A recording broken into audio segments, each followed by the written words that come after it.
Hello beautiful people, welcome to my channel. అందరికీ నమస్తే అండి. అందరూ ఎలా ఉన్నారు? అందరూ బాగున్నారా?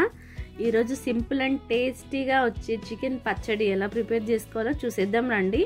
ఇది హ్యాపీగా బయట ఒక 3 months to 6 months ఈజీగా ఉంటుందండి. రెఫ్రిజిరేట్ కూడా చేసుకునే అవసరం లేదు. చాలా చాలా ఈజీ అండి.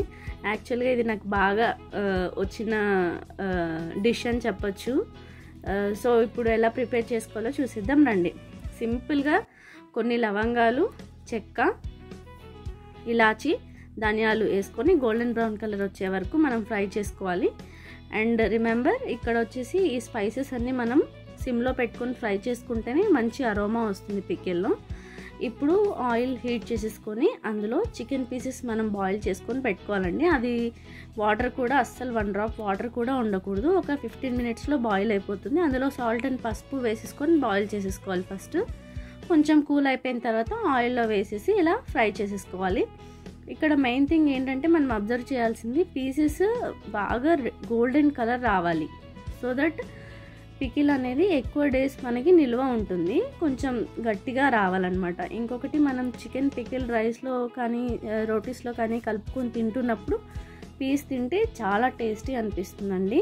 ఇది వచ్చేసి మనం న్యాచురల్ ప్రిజర్వేటివ్ వేసుకుంటాము ఇందులో, లెమన్. ఇంకా మనకు ఏ కెమికల్స్ యూజ్ చేయకుండా మనం హోమ్మేడ్గా ఇలా చేసి పెట్టుకుంటే తక్కువ కాస్ట్లో అయిపోతుంది. ప్లస్ మనకు చాలా టేస్టీగా ఉంటుంది. 250 ml ఆయిల్ అనేది పడుతుంది దీనికి. ఇలా ఫ్రై చేసేసుకొని పక్కన పెట్టుకోవాలి. ఫ్రెష్గా గ్రైండ్ చేసుకున్న జింజర్ గార్లిక్ పేస్ట్ వేసేసుకొని బాగా ఫ్రై చేసుకోవాలి. ఎలా అంటే లైక్ మనకి క్రిస్పీ లెవెల్లో రావాలి. జింజర్ గార్లిక్ పేస్ట్ ఇలా పట్టుకొని చూస్తే మనకు అంత క్రిస్పీనెస్ అయిపోవాలి. అంతవరకు మనం ఫ్రై చేసుకోవాలి. అదే అండి మెయిన్ గోల్డెన్ రూల్ దీనికి.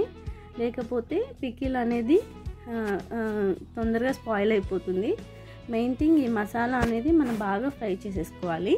తర్వాత స్టవ్ ఆఫ్ చేసుకున్న తర్వాత కారం, రిమైనింగ్ థింగ్స్ అన్నీ వేసేసుకోవాలి. కారం వచ్చేసి నేను అప్రాక్సిమేట్గా 1 cup కారం తీసేసుకున్నాను. సాల్ట్ అయితే రుచికి సరిపడంత, పసుపు వేసేసుకున్నాను. నెక్స్ట్ మనం ఏదైతే గ్రైండ్ చేసుకున్నామో మసాలా, అది ఇందులో వేసేసుకొని కలిపేసుకోవాలి. కలిపేసుకున్న తర్వాత మనం ఇందాక చికెన్ పీసెస్ పక్కన పెట్టేసుకున్నాం కదా, అవి కూడా ఇందులో వేసేసుకొని మిక్స్ చేసేసుకోవాలి. ఇప్పుడు ఆయిల్ లేదని మనం టెన్షన్ పడొద్దు. ఒక 1-2 days తర్వాత చూస్తే ఆయిల్ అంతా పైకి వచ్చేస్తుంది. సో దట్ ఆయిల్ లేదని మనం ఎక్సెస్గా వేసుకుంటే అంత అవసరం లేదండి దీనికి. తర్వాత 2-3 days తర్వాత ఆయిల్ అంతా పైకి వచ్చేస్తుంది. ఇది మనకి చికెన్ పికిల్ ఇప్పుడు మనం మొత్తం మిక్స్ చేసి పెట్టుకున్నాం కదా, ఇది మొత్తం రూమ్ టెంపరేచర్కి వచ్చేసేయాలి. అప్పుడే మనం లెమన్ స్క్వీజ్ చేసుకొని అందులో వేసుకోవాలి. ఎందుకంటే మనం వేడిగా ఉన్నప్పుడే లెమన్ ఈ చికెన్ పికిల్లో వేసేసుకుంటే కొంచెం బిటర్ టేస్ట్ వస్తుంది. ఇంకొకటి, ఒక డిఫరెంట్ స్మెల్ అనేది వస్తుందండి. ఒకసారి నేను అలాగా చేసినప్పుడు నాకు టేస్ట్ మంచిగా అనిపించలేదు. అప్పటి నుంచి నేను ఏం చేస్తున్నానంటే, చికెన్ పికిల్ ఏదైతే మనం అంతా మిక్స్ చేసి పెట్టుకుంటామో కొంచెం కూల్ అయిపోయిన తర్వాతే లెమన్ స్క్వీజ్ చేసుకుంటాను. అప్పటి నుంచి నాకు టేస్ట్ మంచిగా వస్తుందండి.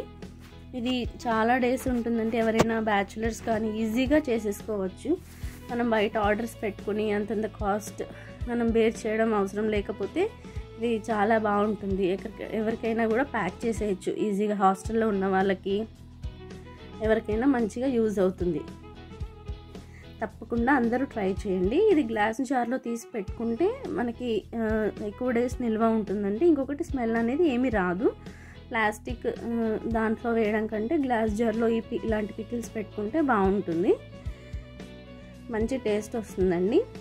ఇక్కడ ఆయిల్ అనేది ఒక 2 days కల్లా మనకి పైకి వచ్చేస్తుంది. ఇప్పుడు మనం వేస్తుంటేనే కొంచెం కొంచెం సైడ్కి కనిపించేస్తుంది. అంతే, ఎంతో టేస్టీగా ఉండే చికెన్ పికిల్. చాలా ఈజీ అండ్ సింపుల్ అండి. ఇంట్లోనే ట్రై చేసేయండి. అందరూ ట్రై చేసి ఎలా వచ్చిందో ఒకసారి నాకు కామెంట్ సెక్షన్లో చెప్పండి. Thank you for watching. Okay, take care, bye. Please subscribe to my channel.